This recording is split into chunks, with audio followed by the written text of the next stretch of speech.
Hey guys, I'm back again with another makeup look. This time I'll be talking about drier skin types briefly before I get into the makeup look.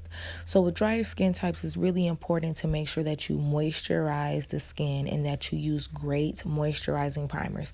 So that means no mattifying primers, no Milk of Magnesia, no Evermatte, none of that. You need primers that promote moisture and hydration in the skin, because using mattifying primers, they will make the foundation crease and the foundation won't set properly, and it will not give you a satin look.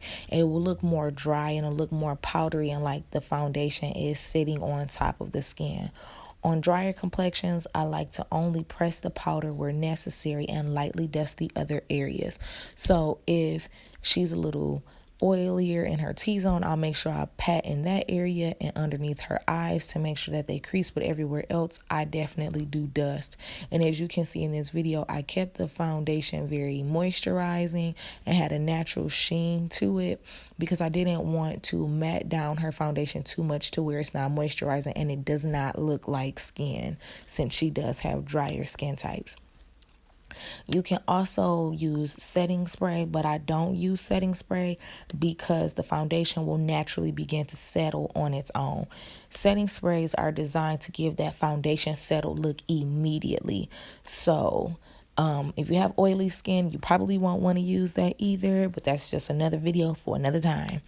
Anyways, don't get me wrong, setting sprays aren't bad, and I do like to have them in my kit just in case I need to use them on a client. I use a lot of warm browns for this eyeshadow look. I was inspired by a MAC face chart I saw on Pinterest. As I was applying her eyeshadow, I wanted to deepen her lid, so I used the first Urban Decay palette by placing smog on the lid and then blending it out, and then I use dark horse over it and blending it out. You can also use any other like neutral or warm browns that you have, or like any shimmery browns that you have. You don't have to use Urban Decay if you don't want to. You can use a lot of blending fluffy brushes for this look. You can use both dense and lighter fluffier brushes, but remember that denser brushes help you to pack that color on and to get more color payoff, whereas fluffy brushes dispense the color, so it's more of a faded color effect. I also used the same shadows that I used on her lid. I did use on her under eye as well to continue the look and the movement that we're creating with her eyeshadow. I wanted to be the same consistent look on the top and on the bottom. And I am using Morphe brushes and my Bdellium Tools brushes. As I've said before, I really like my Bdellium tools and I got them from a class. And if you do like MAC brushes, a lot of people do compare these brushes with MAC brushes. And Bdellium tools is like half the price of MAC brushes also. But I really do love these brushes because they get clean and they stay soft and they don't shed. I haven't had any shed except for one, and that was like an all white brush. But I can't stand having white brushes anyways because they be acting raggedy and like they need a deep conditioning treatment. So I hardly ever use that brush if I don't have to. Sorry, y'all, I'm chewing gum, my bad.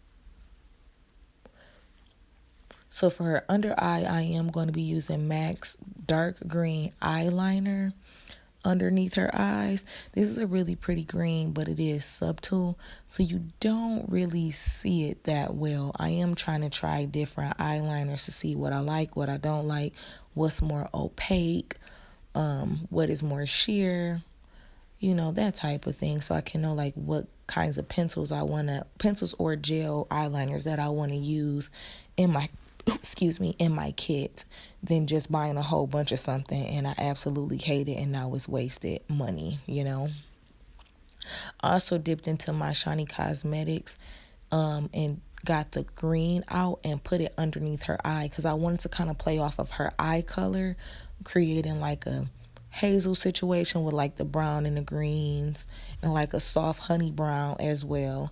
For her lashes, I did use Ardell's double stacked lashes.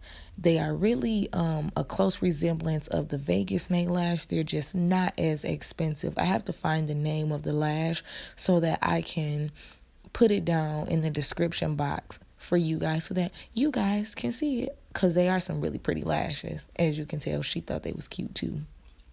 So I did rip the other lash by mistake, but I always do that when I buy these lashes for some reason. But don't panic when you rip them, because you can still put it on. Just start at the end of the person's lash and build it that way. And it's going to come out the same way as if it was a whole one. It's just a little bit more work. But it all came out pretty, as y'all can tell. You can even tell that it was ripped. So don't panic. Just build it. And for the powder on her face, I did use Danessa Myricks Evolution Powder in 01. And I am going over that green eyeliner that I put in her waterline with the Sephora green eyeliner just to amp it up a bit. For her blush, I am using MAC's Sunbask, using my Bdellium Tools blushing brush to apply it.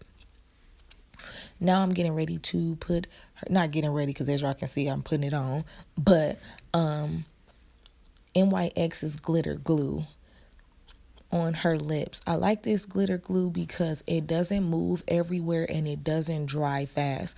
But since this was my first time using it, I just applied it as I went along versus covering all of her lips and then trying to hurry up and put the glitter on. So when you're trying new glues, just do it as you go versus trying to use it and then it dries fast and now you're trying to work and it's just not coming out really well. So with this glue, I had applied it on my hand and I noticed that it wasn't drying that fast, which is a good thing because it gives you time to work with it, like, you know, put it on and then put the glitter on.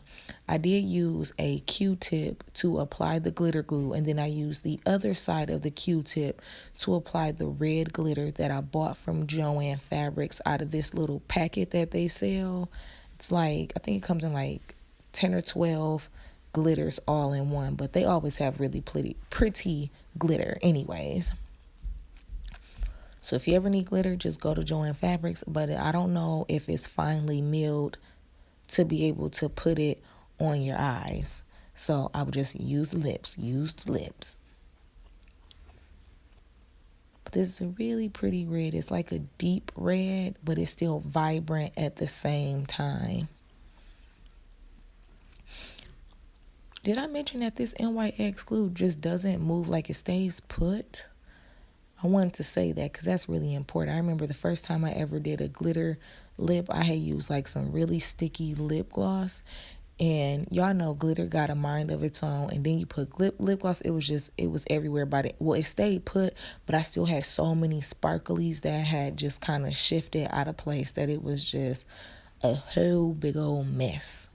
So either way you want to apply it, you can. I guess it just depends on how long you plan on wearing the glitter on your lips to know what type of technique you're going to use to apply your glitter. Because you can use lip gloss, you can use glitter glue, you can use, I think, anything sticky and, you know, glitter will stay with it.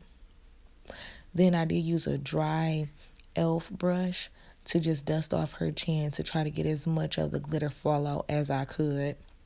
Because I did use a napkin underneath, but some of it still fell out. So for her highlight, I am using MAC's Beaming Blush Mineralized Skin Finish. This is so pretty. I love it, love it, love it. When I saw it, I knew I had to buy it because it was so pretty. It gives you a sheen without sparkle. And I also like to layer it underneath another blush. Don't forget to comment, subscribe, and turn on your notifications.